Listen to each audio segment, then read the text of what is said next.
actually been up for a while, but I woke up early because I like to move at my own pace. I hate feeling rushed in the morning, so I woke up, had some coffee, edited and uploaded a YouTube video, so I'm feeling pretty productive in that regards. And now I'm just getting my mind ready for the gym. Today I'm going to be just focusing on form on a few lifts. I like to do that every few weeks or so. Every few weeks or so to just kind of like prevent injury and just help me feel more confident in the gym when it comes to lifting heavy and stuff. So for the past month or so, I haven't really been enjoying my training, mainly because I haven't been eating enough, so it's been catching up to me. I've been feeling like less energized and stuff, so I'm making a serious effort to eat enough, and I've made some adjustments to my training, so I'm really excited. And today we're going to be focusing on back squats for the first time in like 1,000 years, and we're going to be doing some hip thrusts, conventional, and Romanian deadlifts. So I will be showing you guys everything I'm doing in the gym today and explaining to you guys my form and everything. So that's on today's agenda. I'll see y'all at the gym. Bye.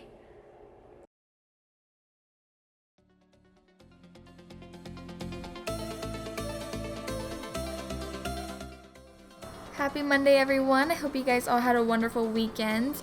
I actually turned 20 this weekend, so I'm feeling really good. I literally woke up feeling like more of a woman on my birthday, so I'm excited for what this year has in store for me, and I want to thank you all so much for all of the sweet messages and comments and lovely birthday wishes that you guys sent me.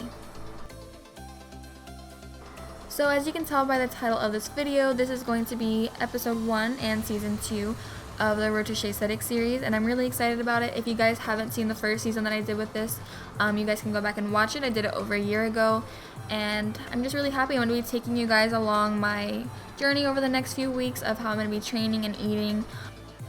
So for this time around, I'm going to be doing things a little bit differently. I know my first time doing this series, I just mainly showed you guys my training, and I did commentary over the videos and stuff, but this time I want to go beyond just my physical transformation and just showing you guys what I'm going to be doing as far as training and eating goes. I actually just want to also share with you guys my mindset and how I'm feeling and all of that. So it's going to be a little bit different, and I'm really excited. I'm also going to be doing more recipes and all that good stuff. So as I said at the beginning of this video, this workout was more focused on form, so I'm going to be explaining to you guys my form on squats, conventional and Romanian deadlifts, and hip thrusts today. So I'm constantly getting asked things like, what is a proper way to squat, what is a proper form on this or that, etc.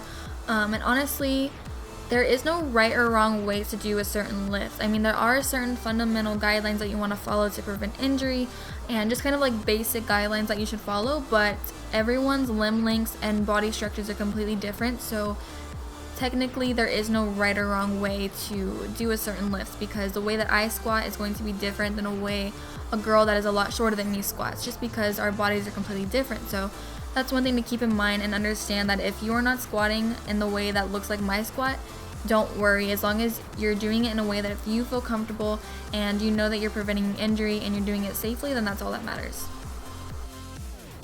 So I'm going to go ahead and go over some basic fundamentals that you guys should follow when it comes to doing squats, and then I'm going to explain to you guys how I personally like to squat.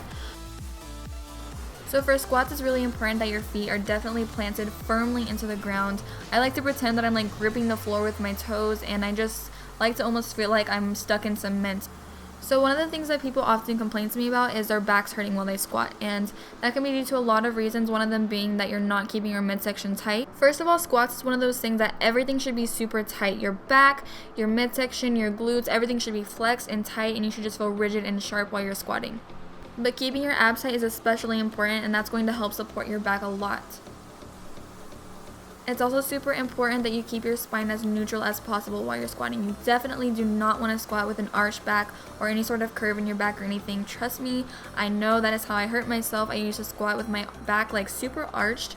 Not too bad, but enough to where I ended up hurting myself and tweaking my back really badly. So always be conscious of like your back and just make sure that it's as neutral as possible, and try to keep your head also neutral with your spine.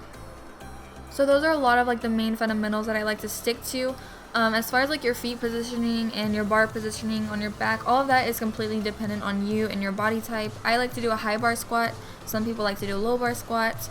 I also like to squat with my feet slightly wider than shoulder width apart. But again, just like anything else, practice makes progress, and if you squat a lot, it'll just start to feel natural and you won't have to think so hard about your form and everything. So just keep practicing and see what works best for you. And I also forgot to mention that I like to use a belt sometimes just to help support my back and just kind of give me a little bit extra support. You don't have to use one, but I like to use one every now and then. I also wear squat shoes or powerlifting shoes, and I use the Adidas Powerlift 2.0, and they are amazing. Alrighty, so moving on to conventional deadlifts, one of my favorite lifts. I switched over from sumo deadlifts to conventional, and I love them so much, and I feel a lot stronger on them, so I've been working on my form a lot on these. This is another movement that you do not want to mess around with and that you want to take seriously as well. Similar to squats, it's important that everything should be really, really tight and rigid, and you should feel really sharp while you're doing this lift. You don't want to go into it loosely. And again, for this lift, you should really focus on keeping your head and your spine neutral. One of the things that I see a lot of is people will look straight up while they're doing deadlifts, and I really don't recommend doing that. I really recommend trying to keep your head as neutral as possible while you're doing the lift. And again, with this one, everyone's limb lengths are different, so your feet positioning and your hand positioning, all of that's going to be completely dependent on you and what works best for you. I keep my feet pretty close together for these, honestly, and my hands are usually right in line with my shoulders. Again, guys, I'm just kind of going over the basics with these movements. If you have any other specific questions, please let me know and I will happily do my best to get back to you. Or if you need help with your form specifically, I will do my best to help you as well. So now we're on to Romanian deadlifts, and these are my absolute favorite for hamstrings. I love them so much, and I have not been doing enough of them. I don't know why, but I'm getting ready to start doing them more often again, and I'm ready to go heavier on these babies. I love them. So again, with this, you want to keep your back neutral, your spine neutral, and I like to really focus on hinging at the hips with this movement. I like to pretend like I'm pushing a chair back with my glutes, and just kind of really focus on that mind to muscle connection and that squeeze. I also feel it the most at my hamstrings when my feet are closer together. Play with it and see what works best for you. Alrighty, and now we're going to move on to hip thrusts. This is by far my favorite exercise for glutes, as y'all can probably tell by my last video. I love hip thrusts a lot, and I always get questions on these as well. So with these, I really like to focus on doing the full range of motion, really going all the way down as far as I can, and really just going all the way up and squeezing at the top. This is another thing that you do not want to have any sort of curve in your back or any arch in your back or anything, and you also want to keep your head neutral with this as well. I'm also always getting asked about feet positioning on this, and honestly, again, everyone is completely different. I mean, I can't tell you where you're going to feel it the most in your glutes. It's up for you to decide, so practice different feet positionings and see where you feel it the most. I personally like my feet just slightly wider than my hips. I mean, I've tried it with my feet super wide or even closer together, and I've just kind of found my personal sweet spot, so you should do the same. And if you really want to make these even more challenging, I recommend adding a resistance band, and your glutes will be on fire. Anyways, guys, that's going to conclude this video. I hope it was helpful and that you enjoyed it. And if you have any other questions, let me know below. And I will see you guys in the next one. Thank you guys so much for watching, and don't forget to subscribe. Bye!